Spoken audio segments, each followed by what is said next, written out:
반갑습니다. 생명의 빛 전달자 무지에게 박용배 목사입니다. 오늘은 신명기 23장 말씀 잠깐 나누겠습니다. 신명기 23장에는 세 가지 내용이 나옵니다.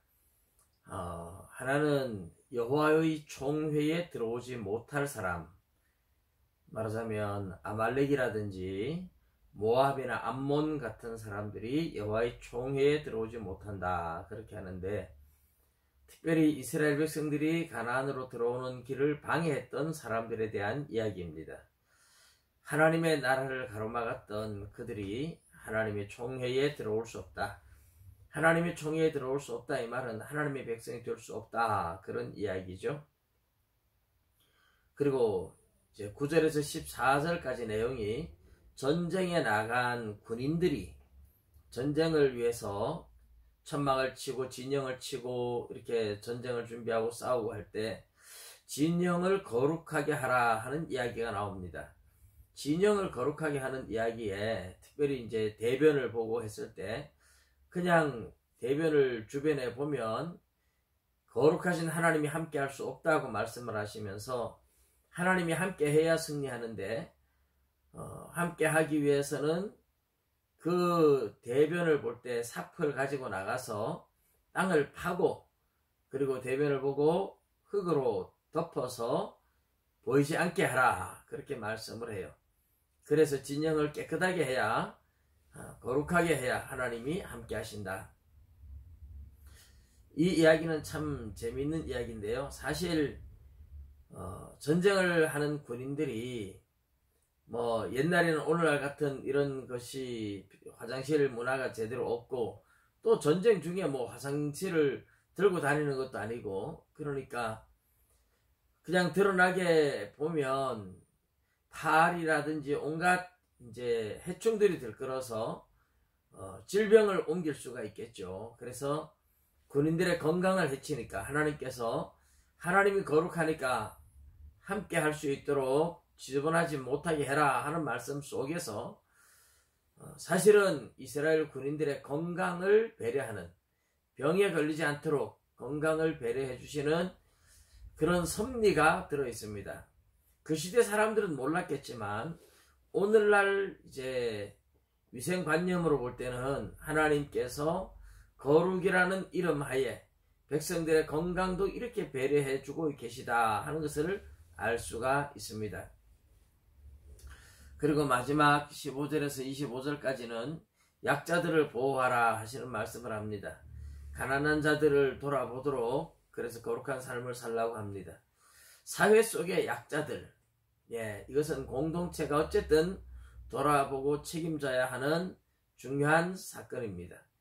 이 가난한 자들을, 물론 가난하고 싶어서 가난해진 사람은 없을 겁니다. 살다 보면 우연히도 그럴 수 있고, 환경이 그럴 수도 있고, 부모님을 잘못 만나서 그럴 수도 있고, 여러 가지 원인이 있겠지만 사는 동안에는 부자와 가난한 자가 끊어지지 않을 것이라고 성경에 말씀을 해요. 그리고 부자들이 가난한 자들을 도와줘야 할 책임이 있다고 말씀을 합니다. 이것 역시 세상을 거룩하게 만들고 사랑하는 세상을 만들어가는 하나님의 방법입니다.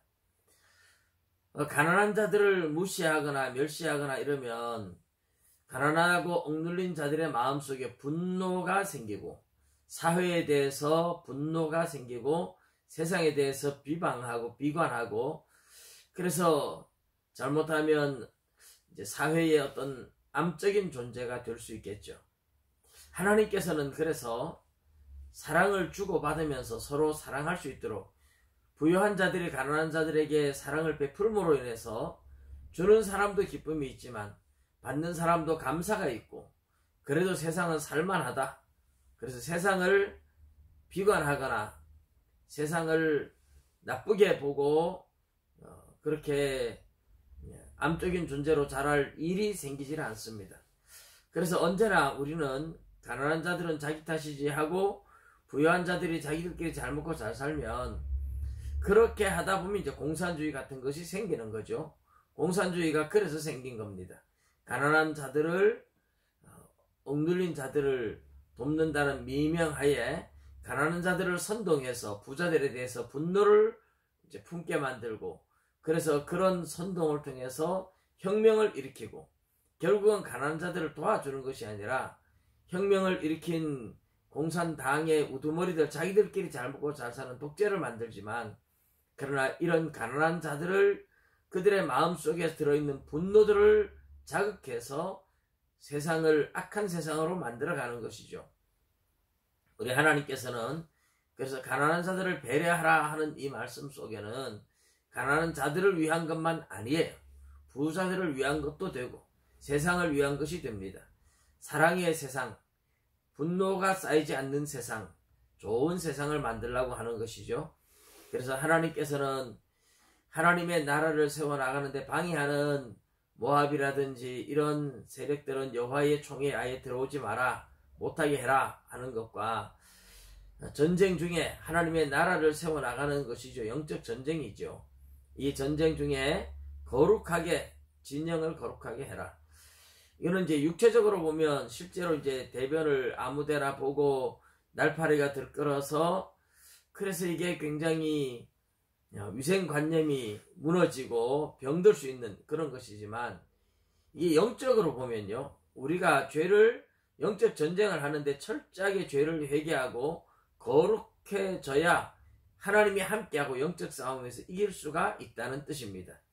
우리가 죄를 품고 있으면 마귀가 틈타서 우리의 영혼이, 하나님이 도와주지 않고 영혼이 아주 무기력해져서 영적 전쟁을 이길 수가 없습니다.